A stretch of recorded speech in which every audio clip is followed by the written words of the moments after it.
এই যে আমাদের দাদু ভাই, এই যে দাদু ভাই। দাদু ভাই কি সমস্যা আম্মু বলো? দাদু ভাই কি সমস্যা? বাথরুম মানে আমাশা হয়, আম পড়ে, ঘন ঘন টয়লেট হয়, ঘন ঘন টয়লেট হয়, বমি হয়। ঘন ঘন টয়লেট এবং বমি, এই জন্যই তো আইসো, তাই তো? আচ্ছা বন্ধুরা, আমার এই বাবুটির আজকে সমস্যা হচ্ছে ঘন ঘন টয়লেট হয়। এবং টয়লেটটা কেমন হয় আম্মু? সবুজ আর হলুদ। হলুদ, সবুজ হয় এবং হলুদ হয়। এবং অনেক সময় কি হলুদ হলুদ সবুজ সবুজ এবং ডাইরেক্ট পানির মতো বের হয়, তাই তো?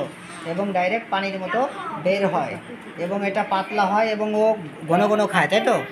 একটু ক্ষুধা যদি পেটে লাগে তাহলে কান্নাকাটি করে, খাওয়ার পরে পেট মোচড় দিয়ে পায়খানা করে। আচ্ছা, যদি পায়খানা না করে তাহলে বমি করে। এবং তোমার এই বাচ্চা সিজারে হয়েছে, সিজারের পরে কি তোমার ওই ফলমূল খেয়েছো তুমি পর্যাপ্ত? ফলমূল খেয়েছো তো?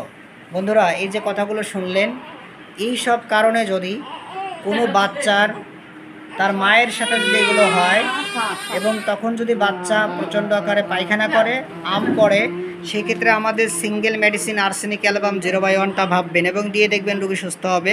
এই রোগীটা আমি ফলো দেবো আজকে 18/4/2025। আর এই আম্মু আমি তো তোমাকে বলেছি যে এই মানুষের আমাশা কেন হয়, ডায়রিয়া কেন হয়, বাচ্চাদের কেন হয়, সেটা হলো কি অত্যাধিক যদি তুমি অতি ভোজন করো, মানে মশলাপাতি ভুনা খাবার খাও এবং রাইস জাগো এবং পোলাও মশলা ভুনা খাবারগুলো বেশি খাও এবং তোমার অপরিষ্কার জল খাও, মানে আর্সেনিক যুক্ত যদি জল খাওয়া হয় এবং পচা বাসি খাবার খাওয়ায়, মানে বাসি খাবার রাত্রে রাঁধছো সকালে খাইলে, এইটা যদি খাও তাহলে এই রোগটা বেশি হয়।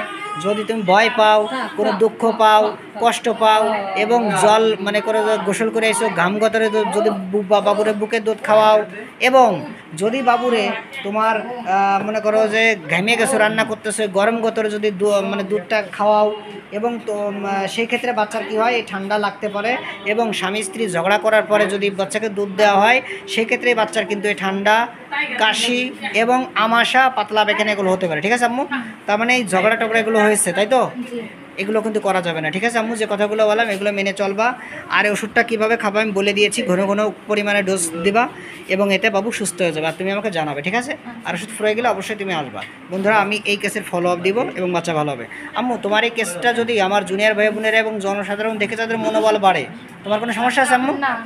ঠিক আছে আম্মু, তুমি ভিডিওতে সাহায্য এবং সহযোগিতা করার জন্য ধন্যবাদ।